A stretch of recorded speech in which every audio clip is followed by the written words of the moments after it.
Assalamualaikum warahmatullahi wabarakatuh. Waalaikumsalam warahmatullahi wabarakatuh. Alhamdulillah, puji syukur hanya kepada Allah yang masih memberikan kesempatannya kepada kita. Kita berkumpul di ruangan yang sederhana ini, yaitu dalam acara presentasi aksi nyata diseminasi budaya positif yang akan ditampilkan oleh Ibu Yuni Dasari SPD sebagai guru penggerak angkatan 11 tahun 2024 dari SMA Negeri Kerumang Tengah. Selawat dan salam kepada junjungan kita Nabi besar Muhammad Sallallahu yang telah membawa kita umatnya dari alam kebodohan ke alam yang berilmu pengetahuan. Semoga kelak dapat beliau yang kita dapatkan. Bapak Kepala Sekolah yang saya hormati ataupun yang mewakili, Bapak Ibu Dewan Guru, serta calon guru penggerak yang saya hormati.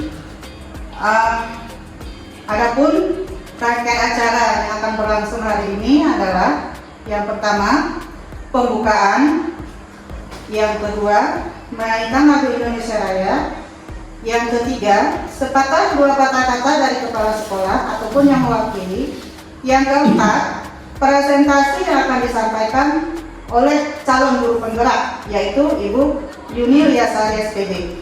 Kemudian yang kelima penyampaian tanggapan dari Dewan Guru. 6. Penutup dan doa. Untuk mengawali acara pada hari ini, marilah kita bersama-sama membacakan surat Al-Fatihah. Al-Fatihah. Warahmatullah.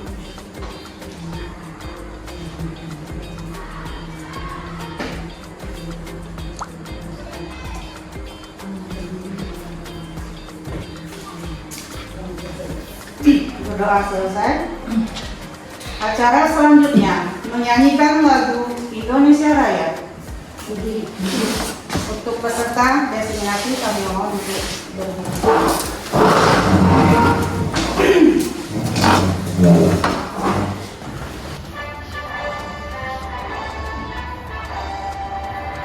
Indonesia tanah airku, tanah tumpah darahku, di sanalah aku berdiri dan mandu ibuku. Indonesia kebangsaanku, bangsa dan tanah airku, marilah kita berseru, Indonesia bersatu. Hiduplah tanahku, hiduplah negeriku, bangsaku, rakyatku semuanya. Bangunlah jiwanya, bangunlah badannya untuk Indonesia Raya. Indonesia Raya, merdeka, merdeka, tanahku, negeriku yang ku cinta. Indonesia Raya, merdeka, merdeka, hiduplah Indonesia Raya. Indonesia Raya, merdeka, merdeka, tanahku, negeriku yang ku cinta. Indonesia Raya, merdeka, merdeka, hiduplah Indonesia Raya. Hadirin dimohon untuk duduk kembali. Sepatah dua patah kata dari kepala sekolah ataupun yang mewakili pada kepala sekolah kami persilakan. Assalamualaikum warahmatullahi wabarakatuh. Waalaikumsalam warahmatullahi wabarakatuh. Alhamdulillahirabbil alamin, wassalatu wassalamu ala asrafil anbiya'i wal mursalin wa ala alihi washabihi ajma'in. Amma ba'du.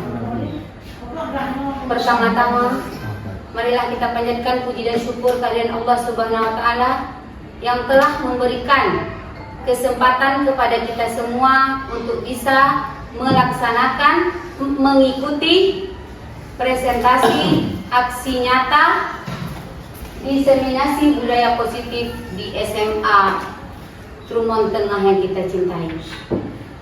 Salawat beriring salam, marilah sama-sama kita panjatkan kepada junjungan Nabi besar Muhammad Sallallahu Alaihi Wasallam yang telah membawa kita dari alam kegelapan ke alam yang terang benderang yang seperti kita rasakan saat ini. Yang saya hormati kepala sekolah, Dewan Guru yang mengikuti kegiatan aksi nyata diseminasi budaya positif ini, semoga kita diberikan kesehatan semuanya sampai dengan selesai. Terima kasih kepada calon guru penggerak angkatan 11 Bu Yuni Liasari yang akan memaparkan presentasi budaya positif di lingkungan sekolah kita. Semoga pendidikannya berjalan dengan lancar sampai akhir dan semoga bisa menjadi contoh teladan bagi warga sekolah, guru-guru yang lain untuk mengikuti program CGP di tahap selanjutnya. Selamat mengikuti kegiatan sampai dengan selesai. Kepada Bu Yuni Liasari, semoga bisa mendapatkan nilai terbaik dan mendapatkan sertifikat yang terbaik juga. Amin. Hanya ini sepatah dua patah kata dari saya. Saya akhiri, wassalamualaikum warahmatullahi wabarakatuh. Waalaikumsalam warahmatullahi wabarakatuh. Terima kasih kepada kepala sekolah yang telah menyampaikan sepatah dua kata-kata. Semoga apa yang disampaikan tadi bisa jadi penyemangat bagi calon guru penggerak kita dalam melakukan kegiatannya. Untuk selanjutnya, presentasi yang akan disampaikan oleh Ibu Yuni Liasari SPD.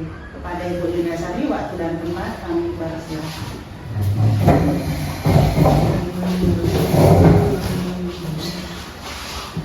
Baiklah, sebelumnya saya buka kembali dengan Assalamualaikum warahmatullahi wabarakatuh. Waalaikumsalam warahmatullahi wabarakatuh. Baiklah, untuk pada kesempatan ini, hal pertama yang ingin saya sampaikan yaitu rasa terima kasih yang sangat besar kepada Bapak Ibu guru semuanya yang telah menyempatkan hadir untuk mengikuti hasil dari tugas saya dalam rangkaian kegiatan menyelesaikan aksi nyata diseminasi budaya positif SMA Negeri Trumon Tengah. Saya Yuni Liasari sebagai calon guru penggerak angkatan 11 Kabupaten Aceh Selatan di sini akan menyampaikan beberapa pemahaman dari budaya positif di lingkungan sekolah SMA Negeri Trumon Tengah. Sesuai dengan judul saya yang akan saya sampaikan pada modul kali ini.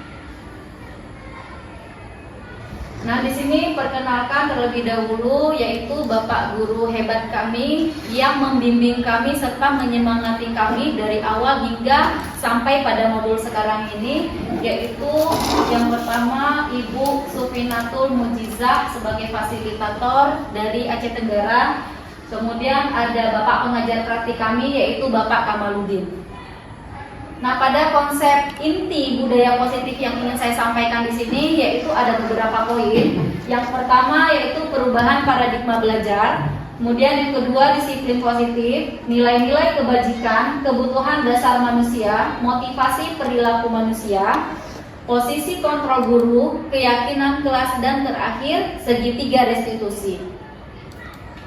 Nah, pada tahap pertama di sini ada pembelajaran dengan paradigma baru.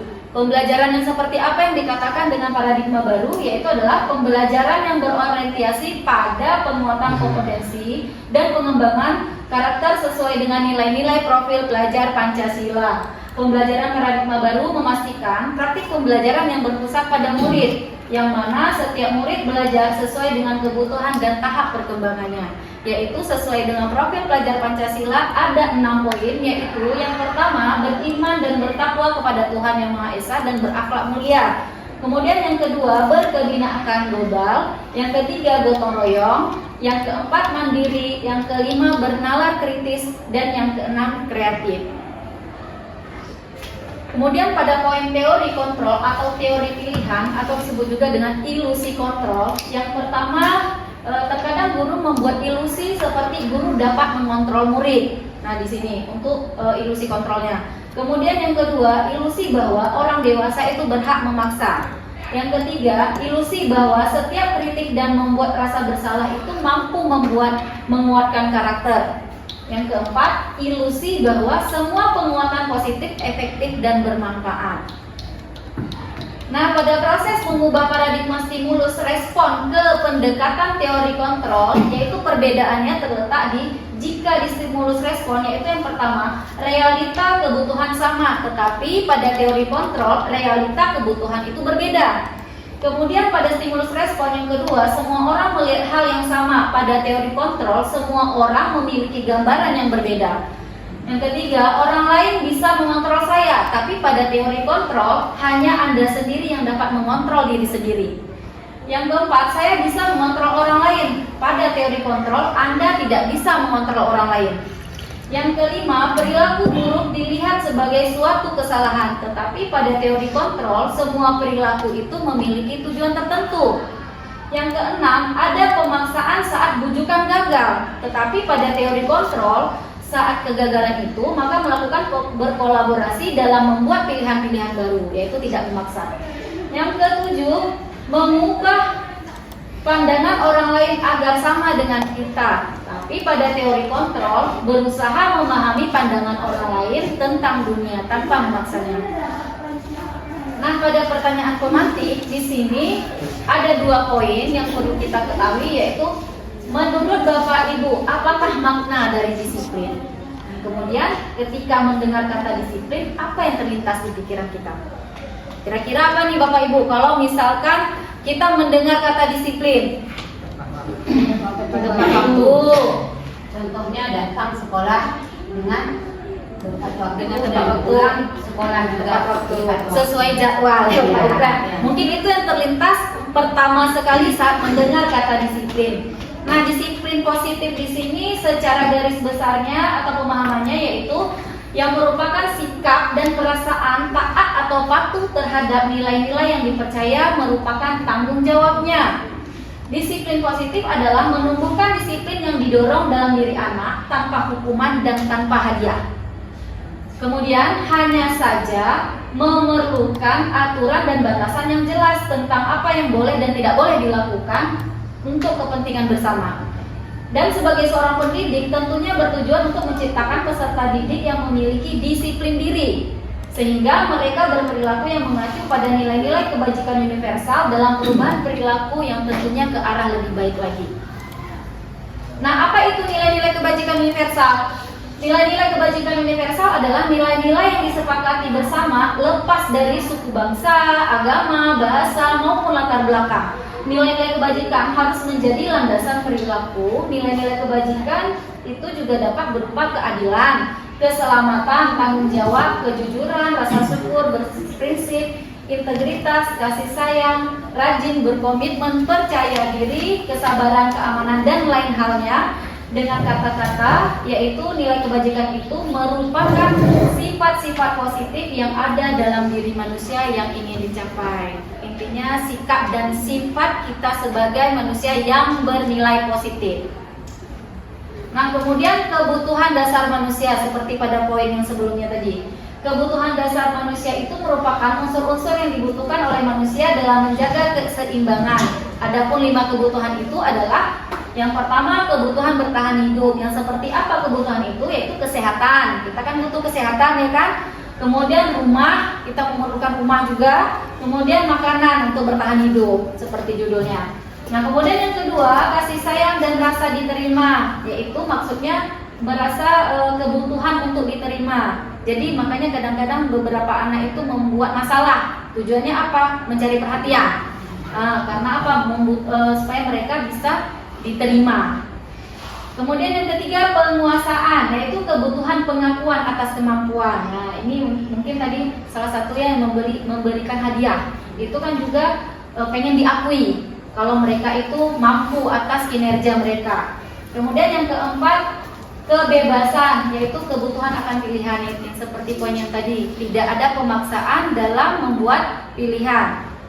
Yang kelima, kesenangan, yaitu kebutuhan untuk merasa senang. Terkadang anak membuat masalah itu mereka hanya butuh senang-senang saja. Nah, jadi itu kelima kebutuhan yang nanti akan kita bahas juga. Kemudian motivasi perilaku manusia. Motivasi perilaku manusia di sini yaitu dikembangkan atau dilihat dari dua aspek. Yang pertama motivasi dari ekstrinsik, yang kedua motivasi dari intrinsik. Motivasi ekstrinsik itu yaitu motivasi yang pengaruhnya dari luar, yaitu untuk mendapatkan imbalan atau penghargaan dari orang lain. Yang kedua, untuk menghindari hukuman atau ketidaknyamanan, itu motivasi ekstrinsik atau yang bersifat dari luar dapatnya. Sementara untuk motivasi intrinsik adalah untuk menjadi orang yang mereka inginkan serta menghargai diri sendiri atas nilai-nilai yang mereka yakini. Intinya itu berasal dari diri sendiri mereka, ingin dihargai segala macam itu dari proses diri mereka sendiri. Kemudian di sini ada perbedaan hukuman, konsekuensi, dan restitusi. Terkadang kita hukuman dan konsekuensi itu sering kita samaratakan. Ternyata hukuman dan konsekuensi itu adalah hal yang berbeda. Apa itu perbedaannya? Yaitu kalau di hukuman secara tiba-tiba atau tidak terencana.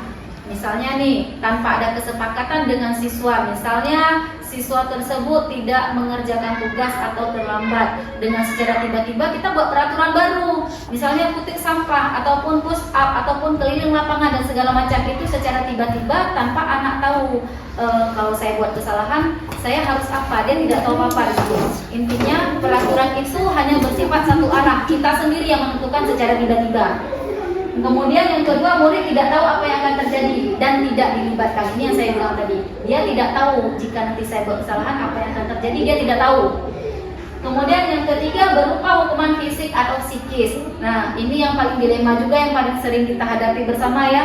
Yang sebagaimana apapun permasalahannya, kita ngomong hal yang baik-baik dulu. Kita cari dulu permasalahannya, kita tanyakan dulu tanpa melibatkan fisik atau hukuman psikis. Kemudian pada hukuman juga bersifat satu arah. Ini yang tadi saya bilang bersifat satu arah, yaitu hanya kita yang menentukan hukuman tanpa kita libatkan siswa. Jika terjadi sesuatu maka hal ini yang akan terjadi. Itu yang dinamakan dengan bersifat satu arah. Pada konsekuensi di sini ada 3 poin, yaitu yang pertama disepakati sesuai peraturan. Nah, hal di sini mungkin nanti saat Bapak Ibu guru mungkin sedang melakukan dalam keyakinan kelas. Nah, makanya dibilang disepakati sesuai peraturan kelas. Jadi jika nanti misalnya si anak, nanti kalau telat toleransinya 5 menit ya. Nanti kalau lebih dari 5 menit nanti si anak kita suruh apa? Misalnya menyanyi. Nah, bagi anak-anak yang tidak percaya diri kan itu merupakan suatu tindakan yang tidak nyaman. Nah, jadi si anak jika tidak merasa nyaman maka besoknya saya besok nggak mau telat lagi lah daripada saya disuruh menyanyi gitu ya. Itu konsekuensi yang mereka sudah tahu apa yang akan terjadi. Kemudian yang kedua, murid tetap dibuat tidak nyaman. Ini yang saya bilang tadi, murid tetap dibuat tidak nyaman tetapi juga tidak menggunakan fisik. Yang ketiga, selalu memonitor murid. Maksudnya memonitor murid adalah kita memberikan catatan kasus mereka, kita tulis itu sebagai bahan untuk kita lihat ke depannya apakah ada perubahan si anak atau belum. Nah gitu. Untuk restitusi di sini yaitu ada 2 poin. Yang pertama, berkolaborasi dengan murid agar murid dapat memecahkan masalah mereka sendiri. Yang kedua, menciptakan kondisi bagi murid agar dapat memperbaiki kesalahan. Maksudnya di sini adalah yang tadi udah juga saya bilang bahwa kita mencari tahu dulu, kita kolaborasi dengan anak, kenapa dia melakukan hal itu.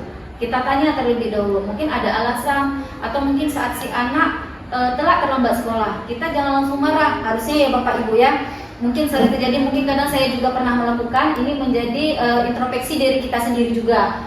Kita tanya dulu apa permasalahan mereka, kenapa mereka bisa terlambat. Nah, jadi mereka kan ngasih tahu nih alasannya. Dari mereka ngasih tahu alasan, dia mencari alasan itu, kemudian dia cari solusi dari permasalahan dia sendiri. Itulah dikatakan dengan menciptakan kondisi bagi murid agar dapat memperbaiki kesalahan. Jadi mereka tahu kesalahannya, apa yang dia langgar, dan apa solusi yang dia buat. Dia sendiri yang buat. Jadi tanpa kita memonitor mereka harus begini, tanpa harus seperti itu. Nah, kemudian Pada 5 posisi kontrol guru, di sini kita sebagai guru harus bisa menjadi pemantau, kemudian bisa menjadi teman supaya si anak nyaman jika misalnya ada suatu masalah dia ingin bercerita. Kemudian pembuat merasa bersalah. Nah di sini nanti ada kalimatnya bagaimana pembuat merasa bersalah si anak.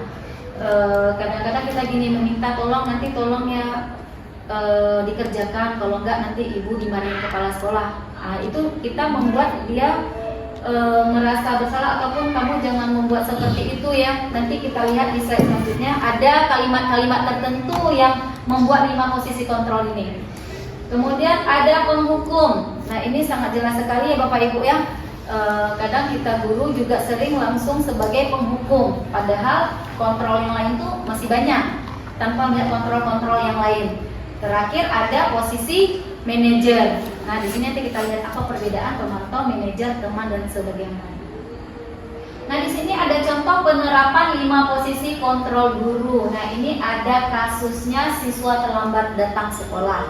Sebagai pemantau, kadang kita sering mengungkapkan kata-kata, "Sama, kamu kutip dulu sampah sebelum kamu masuk kelas." Nah, ini adalah posisi penghukum. Jadi kita tanpa menanyakan apapun kita langsung stop menghukum dia si anak kutip sampah segala macam dengan nada yang tinggi. Kemudian kalimat yang kedua atau yang sering kita lontarkan terkadang tanpa juga kita sengaja, pembuat merasa bersalah, yaitu sudah sering sekali ibu peringatkan kamu agar tidak datang terlambat. Kamu sudah membuat ibu kecewa terhadap kamu. Nah, dengan kata-kata kita sudah kecewa terhadap dia, jadi si anak merasa dirinya sudah melakukan kesalahan gitu. Nah, kemudian sebagai posisi pemantau, yaitu kalimat yang sering kita lontarkan, kamu sudah melanggar aturan sekolah atau kelas, kamu tahu nggak konsekuensinya? Ibu akan mencatat kesalahan kamu hari ini sebagai bahan perbaikan kamu di masa yang akan datang. Nah ini tadi sebagai pemantau, maksudnya pemantau adalah dari hari ke hari apakah ada perubahan atau tidak. Makanya dibilang posisi pemantau, dengan mencatat kesalahan-kesalahan yang sudah dia lakukan.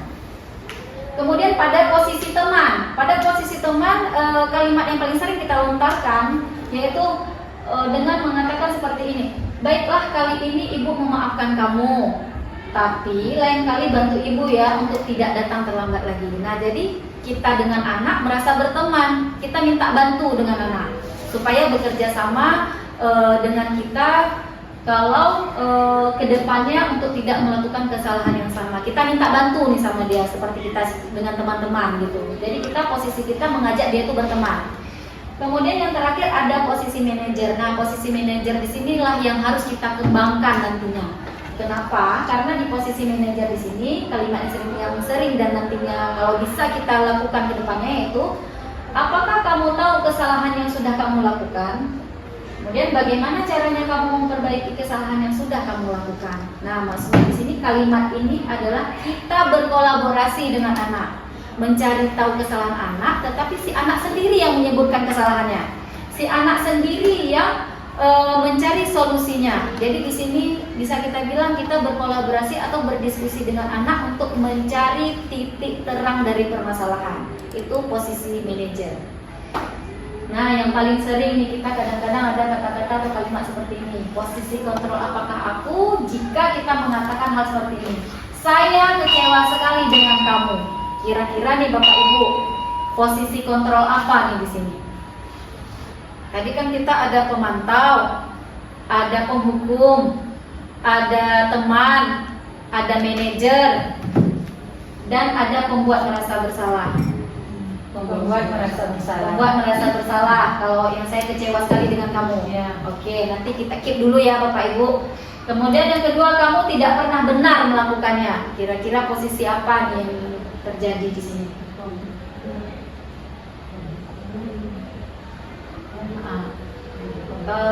Posisi penghukum. Kamu tidak pernah benar melakukannya. Berarti kita tuh nggak pernah menganggap benar dia. Ya, selalu salah ya. Nah, kemudian ayolah dilakukan demi ibu, Teman. sebagai teman ya kan. Berarti ayolah demi ibu, ayolah lakukan. Jadi kita mengajak. Nah, kemudian yang keempat, kamu tidak pernah mendapatkan nilai jika tidak mengerjakan tugas. Kamu tidak pernah mendapatkan nilai jika tidak pernah mengerjakan tugas. Sebagai pemantau, kenapa? Karena kan tidak pernah mendapatkan nilai, berarti kan sudah kita pantau dia. Gitu ya. Tidak mengerjakan tugas. Kemudian apa yang akan kamu lakukan untuk menyelesaikan masalah ini? Manajer, karena kita bertanya ke mereka, ya kan? Berdiskusi kepada mereka. Nah, kita lihat. Benar sekali seperti yang Bapak Ibu jawab tadi. Yang pertama kita membuat merasa bersalah, kemudian yang poin kedua sebagai penghukum, ketiga kita sebagai teman, keempat kita sebagai pemantau, dan yang terakhir kita sebagai posisi manajer. Insya Allah semoga kita semua bisa jadi posisi manajer ya. Amin. Nah di sini kita ice breaking dulu sebentar ya Bapak Ibu, supaya suasana menjadi lebih relax. Oke, kita mulai ya. Silakan sebentar.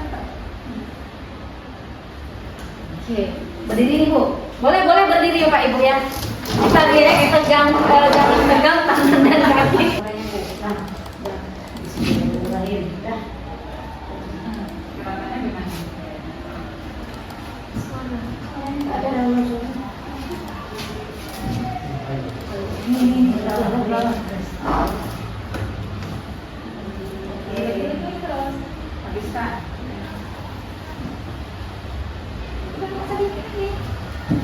Oke, mulai di sini. Bentang tangan gerbang pintu yang terbang, tangan ke depan ikan berenang, duduk yang rapi siap berdoa. Tangan diputar, lung-gulung-gulung tangan digulung, ular melingkar di pagar bundar. Kanan, kiri, atas, bawah, siap berdoa. Kanan, satu jari kiri, bukan menjadi dua, buat jembatan panjang. Jari kanan, dua jari kiri, gabung menjadi empat, buat kamera cekrek. Kanan, tiga jari kiri, gabung menjadi enam, buat menara. Empat jari kiri, gabung menjadi 8, buat telinga kelinci. Kanan, 5 jari kiri, gabung menjadi 10, siap berdoa.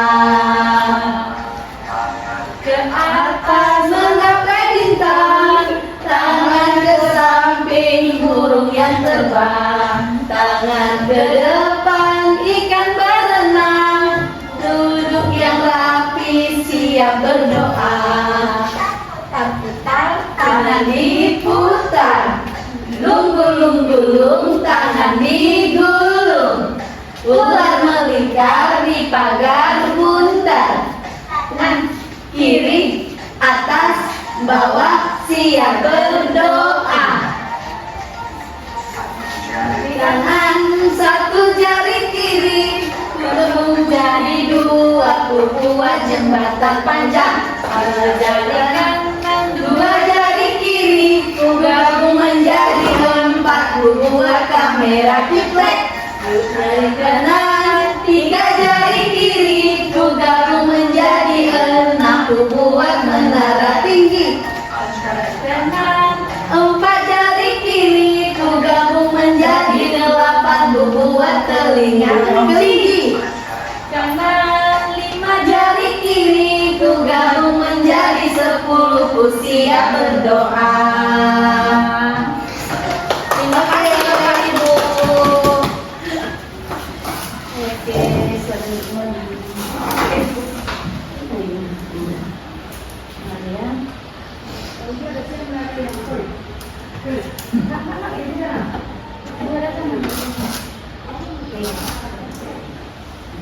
Nah, kita kembali lagi ke topik kita ya Bapak Ibu. Terima kasih atas semangatnya.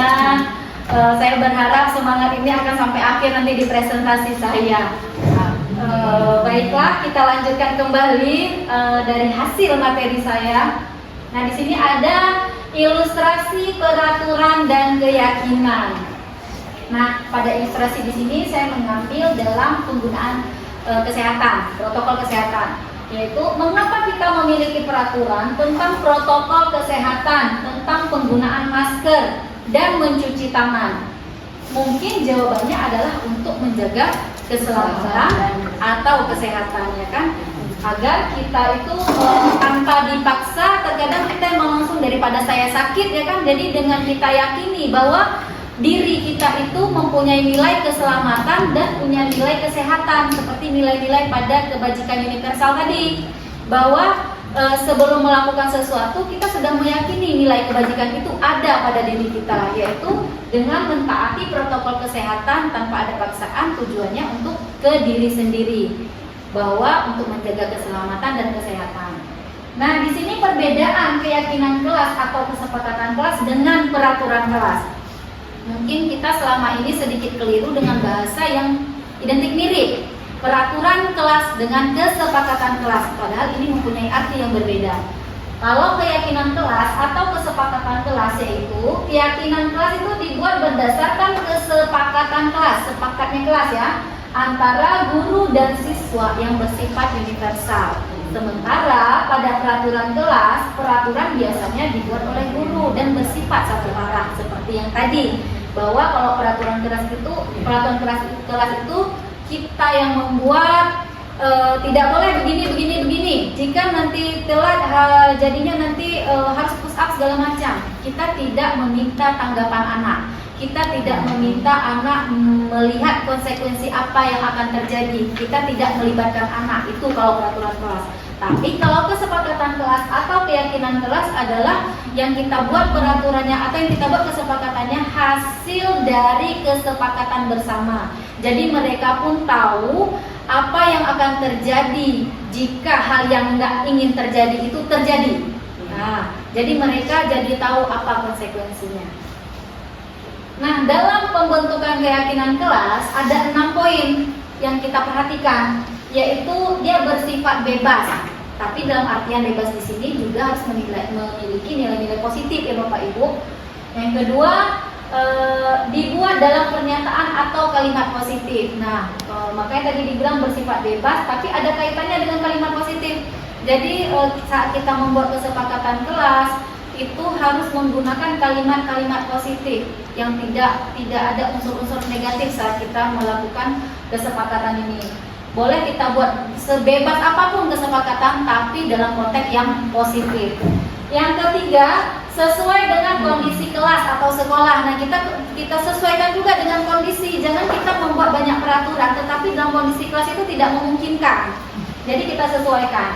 Kemudian 4, semua warga sekolah terlibat dalam pembentukan keyakinan kelas. Nah, ini seperti tadi, bahwa semua anak dilibatkan dalam membuat peraturan. Yang kelima, berupa pernyataan universal yang tadi yang sifatnya adalah positif, nilai-nilai positif kebajikan dari universal. Yang keenam, tidak perlu banyak agar mudah diingat, karena terkadang jangankan anak-anak, kadang pun kita juga seperti itu. Hal-hal yang terlalu banyak kita atur, hal-hal terlalu banyak yang kita sepakati justru bahkan bikin kita lupa. Nah, jadi biarlah dia sedikit tapi tak pada poin-poin tertentu. Nah, di sini kita masuk pada tahap terakhir, yaitu tahap segitiga restitusi, yang dimana pada segitiga restitusi itu adalah proses dialog yang dilakukan oleh guru dan murid untuk menghasilkan murid yang mandiri dan bertanggung jawab. Jadi dia proses berdiskusi ya Pak Ibu ya. Nah, pada tahap pertama di sini dia menstabilkan identitas terlebih dahulu. Kemudian yang kedua, memvalidasi tindakan yang salah. Yang ketiga itu menanyakan keyakinan kepada peserta didik. Nah, pada tahap menstabilkan identitas atau pada tahap pertama yang kita lakukan pada segitiga restitusi, yang artinya berdasarkan dari prinsipnya menstabilkan identitas itu adalah membuat kesalahan adalah bagian dari proses pembelajaran. Terkadang kita perlu adanya salah dulu supaya kita tahu yang mana yang benar. Itu maksudnya tadi, menstabilkan identitas. Jadi nggak semua kesalahan itu benar-benar fatal. Jadi kita lihat dulu, kita telaah dulu. Ini jika dilakukan kesalahan seperti ini, bahkan berarti kedepannya tidak boleh lagi seperti ini. Kita jadikan pembelajaran dari hasil kesalahan yang sudah terjadi. Nah, apa saja itu yang kalimat-kalimat menstabilkan identitas? Di sini ada beberapa, yaitu kita boleh mengatakan kepada anak gini, berbuat salah itu wajar. Karena kan manusia itu tidak ada yang sempurna. Kemudian ibu juga pernah melakukan hal itu. Jadi kita juga mengatakan ke mereka, jangan langsung downkan mereka, tetapi kita juga mengatakan kita juga pernah melakukan hal yang sama, ataupun kita juga pernah melakukan hal itu. Tujuannya apa? Supaya si anak nggak langsung down, agar mereka bercerita kesalahan mereka. Kemudian ibu tidak mau mencari siapa yang salah, tapi ibu ingin mencari solusi dari permasalahan ini. Jadi kita nggak boleh langsung menyatakan si anak salah. Justru kita memanggil mereka adalah untuk mencari solusi dari permasalahan. Kemudian yang terakhir mungkin bisa kita menggunakan kata-kata kamu berhak merasa begitu. Maksudnya kadang kan ada anak yang merasa kayaknya saya perlu nih mengatakan sesuatu, jadi dia berhak mengatakan hal itu. Mungkin ada beberapa hal yang salah atau keliru, yaitu kita sebagai pendidik untuk menuntun mereka supaya menjadi lebih baik lagi. Nah, pada proses segitiga restitusi yang pada tahap kedua, yaitu validasi tindakan yang salah. Pada validasi tindakan yang salah di sini, prinsipnya yaitu setiap perilaku berupaya memenuhi suatu kebutuhan tertentu. Berarti mereka punya tujuan melakukan itu. Makanya kita perlu segitiga restitusi tadi, kita tanyakan, kita stabilkan identitas mereka. Kemudian kita penuhi suatu kebutuhan tertentu, apa yang mereka butuhkan, kenapa mereka melakukan hal itu. Itu prinsipnya. Kemudian kata-kata atau kalimatnya seperti apa yang dikatakan dengan validasi tindakan yang salah. Yang pertama, kita terkadang mengatakan begini, kamu pasti punya alasan mengapa melakukan hal itu. Jadi kita tanya ke mereka, alasan melakukan kesalahan itu tuh karena apa. Jadi supaya tujuannya apa tadi? Menceritakan permasalahan mereka. Kemudian yang kedua, kita boleh mengatakan padahal kamu bisa melakukan yang lebih buruk dari ini. Berarti kita menganggap hal yang tadi dia lakukan itu belum buruk, belum seberapa buruk, bahkan bisa lebih buruk dari itu. Cuma dia melakukan hanya sebatas ini. Tujuannya apa? Kita validasi dulu kesalahan dia agar dia mau bercerita.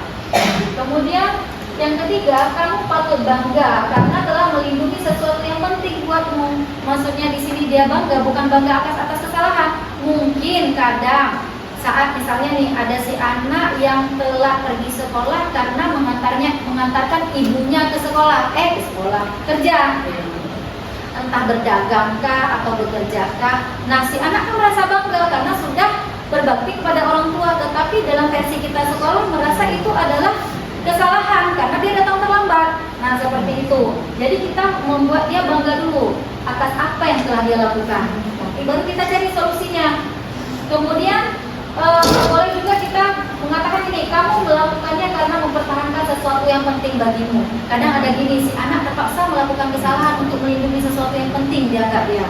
Misalnya apa? Ada sesuatu hal yang mungkin tidak bisa dikatakan dan itu sangat penting bagi dia, sehingga dia melakukan kesalahan di sekolah itu. Nah, jadi di sini kita mengatakan hal seperti itu juga tujuannya apa? Tujuannya seperti tadi, agar si anak mau menceritakan permasalahan mereka. Jadi intinya kita tidak membuat down anak terlebih dahulu saat memanggil. Nah, pada tahap terakhir, pada segitiga restitusi, kita menanyakan keyakinan, yaitu prinsip menanyakan keyakinan itu adalah teori kontrol bahwa pada dasarnya kita dapat memunculkan motivasi secara intrinsik. Kita bisa memunculkan motivasi secara untuk dirinya sendiri yang berakibat pada dirinya sendiri. Misalnya dia sudah tahu nilai apa yang ada pada dirinya dengan mengungkapkan kata-kata misalnya, apa keyakinan kelas kita. Kemudian jadi di sini dia membuat feedback lagi nih, keyakinan kelas apa yang sudah kita buat, ya kan? Jadi secara langsung, secara otomatis dia langsung mengingat kesepakatan yang sudah dibuat. Kemudian kita bertanya lagi, nilai-nilai apa yang telah disepakati bersama. Kemudian dia ingat lagi apa kesepakatan yang sudah kita sepakati. Nah, kemudian yang ketiga, seperti apa gambaran sebuah kelas yang ideal menurut kamu, kita tanya. Jadi kan si anak langsung membuat gambaran yang namanya ideal pasti yang terbaik kan gitu. Nah, jadi si anak langsung merespon isi kepalanya atau merespon pikirannya dengan hal yang baik-baik yang tujuannya ideal dalam sebuah kelas. Kemudian yang terakhir kita boleh mengatakan kamu ingin menjadi orang yang seperti apa. Jadi dia mengatakan dia pengen yang seperti ini. Dia sebenarnya nggak mau hal yang seperti itu. Jadi dia sendiri yang mengatakan tanpa kita bilang kamu harus jadi begini, kamu tidak boleh begitu. Kita tidak diperbolehkan untuk menuntut, tetapi menuntun si anak untuk menjadi hal yang lebih baik. Tujuannya agar si anak memiliki karakter yang berprofil pelajar Pancasila. Nah, di sini ada contoh penerapan segitiga restitusi yang sudah saya lakukan di hari yang sebelumnya.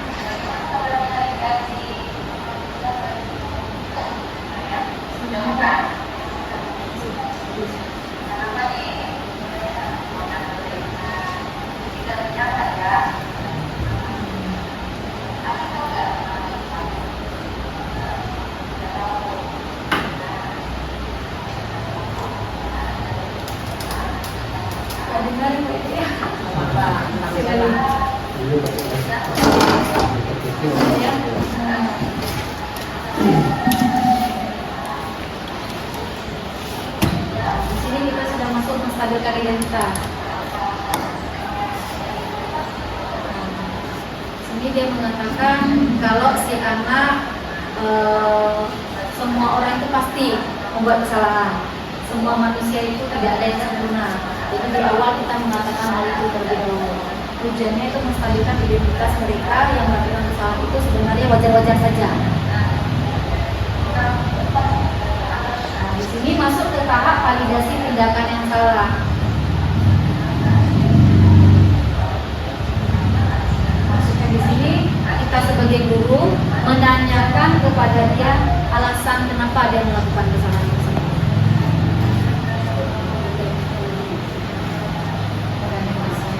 Ya. Jadi si anak bercerita alasannya. Tanpa kita nggak perlu ngomong panjang lebar, kita cukup menanyakan kenapa alasan mereka melakukan itu. Jadi mereka sendiri yang bercerita keluh kesah mereka.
Keyakinan kelas.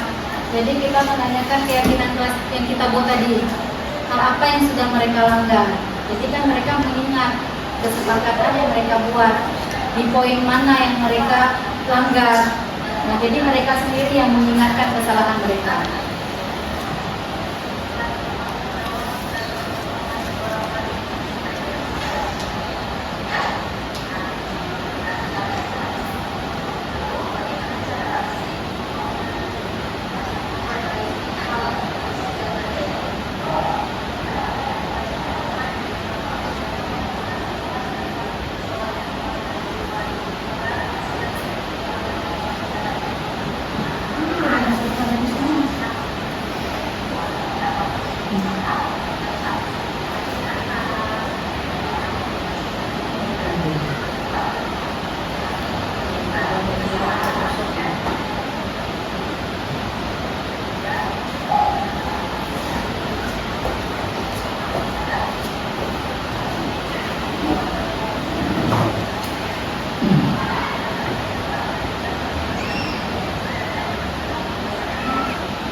ada umpan balik di sini bahwa dia merasa dia tidak langsung dihakimi.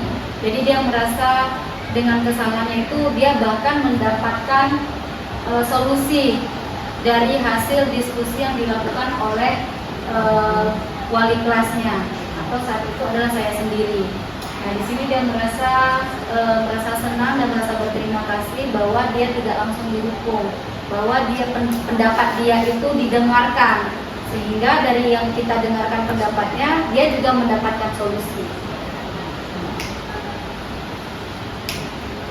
Nah, di sini sudah masuk ke tahap penutup, yaitu sebagai kesimpulan yang akan saya sampaikan bahwa dalam penerapan disiplin positif, guru harus memiliki standar kepribadian, keprofesionalan, dan sosial yang baik.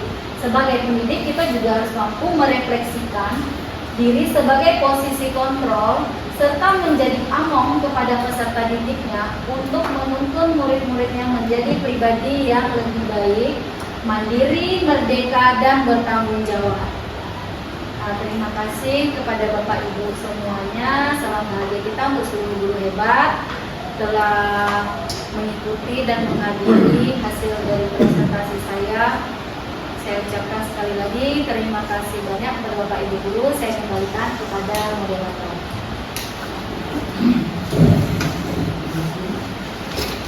Terima kasih kepada Ibu Wiryasari telah memanfaatkan atau mempresentasikan masalah budaya positif ini ya. Semoga pemahamannya dan budaya positif ini bisa kita terapkan dalam praktik pembelajaran kita semua ya. Insya Allah. Amin. Untuk acara selanjutnya penyampaian tanggapan dari hasil definisi budaya positif dari salah satu guru ya. Di sini diwakili oleh Pak Riza. Kepada Pak Riza kami persilakan. Terima kasih Pak Guru. Itu boleh juga. Assalamualaikum warahmatullahi wabarakatuh. Waalaikumsalam warahmatullahi wabarakatuh.